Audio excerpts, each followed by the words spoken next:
को काबू करने के तरीके। कैसे मैंने दोपहर से शाम तक की रूटीन गुजारी और उसमें मैंने अपना डिनर क्या लिया, बेली फैट और वेट लॉस करने के लिए क्या क्या टिप्स अपनानी पड़ती हैं, क्या क्या मैनेज करना पड़ता है। आएगा मेरे दिल को तब करार जब पड़ती है। आपको होगा मेरे व्लॉग का इंतज़ार और मिलेगा आप बहनों से ढेर सारा प्यार दिखाइए बहनें भाई, अपना सब सब्सक्राइब कीजिए ताकि मेरे चैनल की रीच बढ़े और मैं और मोटिवेट होकर आप लोगों के लिए ऐसी मज़ीद इन्फॉर्मेटिव वीडियो लेकर आऊँ। अच्छा, ससुराल में ना जो नंद होती है ना वो बड़ी पावरफुल हैसियत रखती है। आपने उसको कैसे डील करना है, कैसे उसके साथ रहना है, ये मैं आपको बताती हूँ। कुछ जो भाभियाँ होती हैं ना नंदों से अपनी बिगाड़ लेती हैं, जो बाद में उनके लिए बड़ी परेशानी की बाइस बनती है। नंदों से बिगाड़ने की क्या ज़रूरत है, थोड़ी सी अक्ल से, थोड़ी सी समझदारी से, हौसले के साथ इस नंद को डील करें ताकि आप भी स्ट्रेस फ्री रहें और आपके हस्बैंड भी स्ट्रेस फ्री रहें, आपकी सास भी खुश और आप भी खुश। वो कैसे करना है मैं आपको बताती हूँ। जैसा कि आप सब लड़कियाँ जानती हैं कि माँ का जो ताल्लुक़ होता है ना बेटी से बहुत ज़्यादा मज़बूत होता है, और अगर हम बहुएं बेटी से ताल्लुकात ख़राब करेंगी तो सास की गुड बुक में कभी शामिल नहीं हो सकेंगी। ये 100% कन्फर्म है।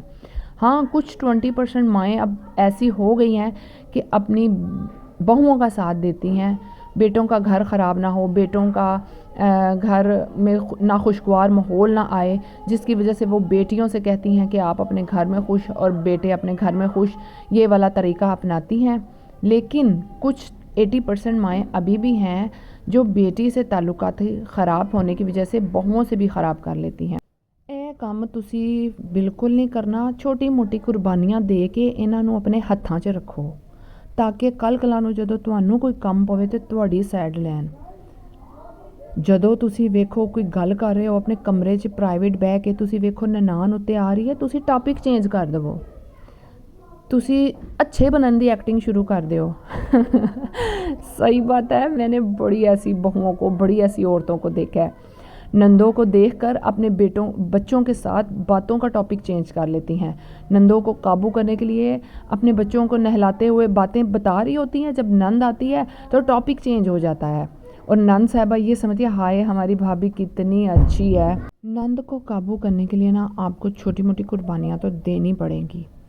जब कभी आप अपने लिए शॉपिंग करने जाएं तो नंद के लिए भी कोई चीज़ ले आएं, नंद की जा बजा तारीफ़ करती रहें। जब अपने लिए कोई खाना बनाएं थोड़ा बहुत कोई स्पेशल उसको भी बना कर खिला दें। उसको कुछ अपनी चीज़ें कभी इस्तेमाल करने के लिए दे दें, अगर वो मांगे तो, नहीं भी मांगे तब भी उसको दे दें। कभी आप मेके जाएँ तो उसके लिए तोहफ़ा ले आएँ। अगर आपकी नन छोटी है तो उसको यूनिफॉर्म प्रेस कर दें, अगर कॉलेज जाती है तो तब भी प्रेस कर दें।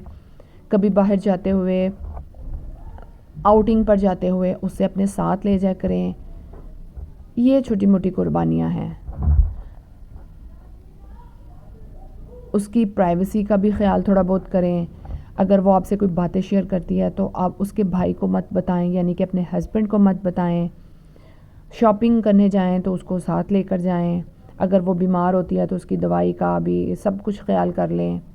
लेकिन ये सब आपने गुस्से से नहीं करना, एक अच्छी स्माइल के साथ करना है, क्योंकि काबू करने के लिए किसी को अपने गर्विदा बनाने के लिए चेहरे पर स्माइल रखना और मुंह पर मिठास रखना, लहजा मीठा रखना, ये सब बहुत ज़रूरी है। क्योंकि जब हमने नरम बात जो है ना हम सख्त लहजे में करेंगे ना तो हमारी असर ख़त्म हो जाएगा नरम बात का। और अगर आप कड़वी से कड़वी बात पोलाइट अंदाज में, नॉर्मल अंदाज में भी करेंगे ना तो वो बहुत असर करेगी।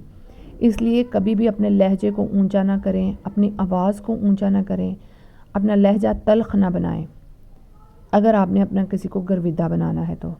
वो तो चले मैं मजाक में बातें कर रही थी ना कि नंद को काबू करने के तरीके। हाँ, कुछ औरतें करती भी हैं ससुराल में, ऐसे ही बड़े बड़े लोगों को काबू करना पड़ता है, अपने हस्बैंड को काबू करना पड़ता है। ये सब तरीके होते हैं। ये तो फ़नी तरीके हैं ना जो मैंने आपको बताए हैं। अगर आप इन्हें एक अच्छे दिल के साथ अच्छी स्माइल के साथ ये सब कर सकती हैं, तो इससे अच्छी तो बातें कोई और हो ही नहीं सकती।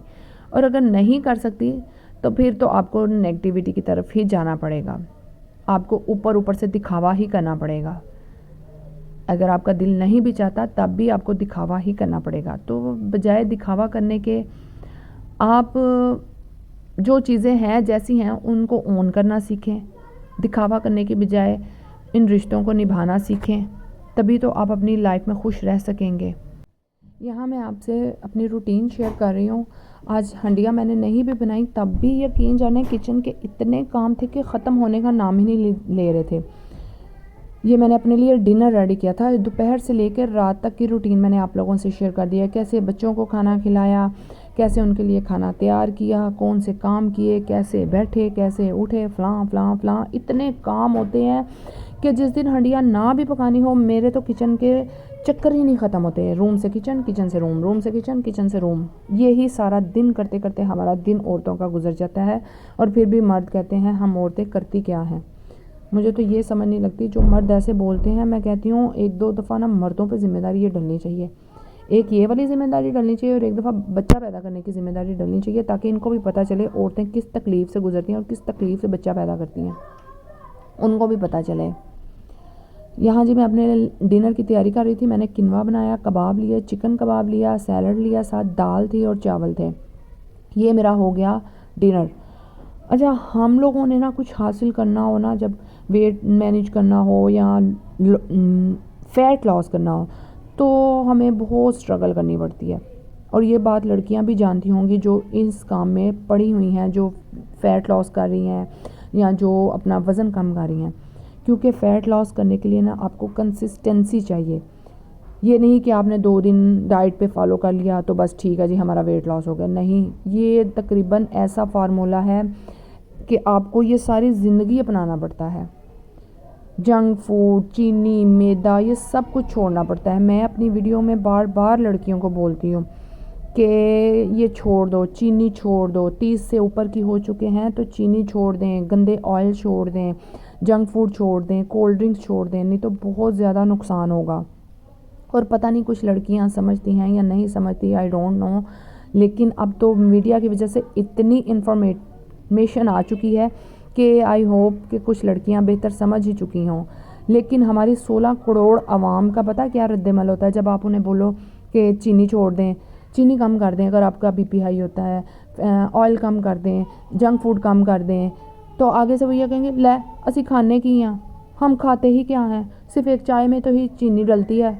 भाई जो आप खाते हो ना वो सारा अंदर जाके शुगर में ही कन्वर्ट होता है। ये नहीं कि आपने चीनी के फक्के मारे तो वो अंदर जाके शुगर बनती है। जो हम खाना भी खाते हैं ना वो भी शुगर में ही जाकर कन्वर्ट होता है।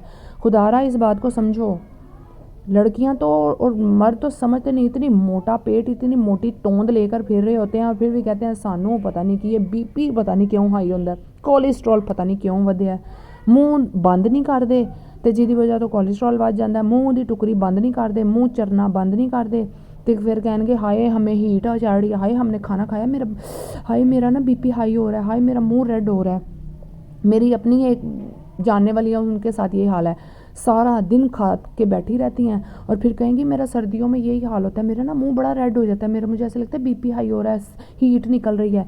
खा खा के जो बह रहना है तो हीट ही निकलनी है, खा खा के जो बह रहना है तो कोलेस्ट्रॉल ही ਵਧਣਾ है, शुगर ही ਵਧਣੀ है, होर की ਵਧਣਾ है। ਇਹਦਾ रिजल्ट जो ਤੁਹਾਨੂੰ 4-5 साल बाद मिलेगा ना, जो ਤੁਹਾਡੀ रिपोर्टां 'ਚ ਆਵੇਗਾ फिर ਤੁਹਾਨੂੰ पता लगेगा। शुरू में तो रिपोर्टों में नहीं आता, इसलिए लोग बड़े सेटिस्फाई हो जाते हैं जी हम खा रहे हैं और हमें कुछ नहीं है। नहीं, आगे जाके रिपोर्टों में आता है, लाजमन आता है। फिर लोग रोते हैं कि अब हम क्या करें। फिर जब इन्हें डॉक्टर दवाइयों पे लगा देते हैं फिर बड़े खुश रहते हैं, दवाइयाँ खा ली तो सारा कुछ खा लिया, दवाइयाँ खा ली सारा कुछ खा लिया। रिवर्स नहीं करनी कोई शय। कमेंट करके लाजमी बताना। ओके जी, अल्लाह हाफिज़।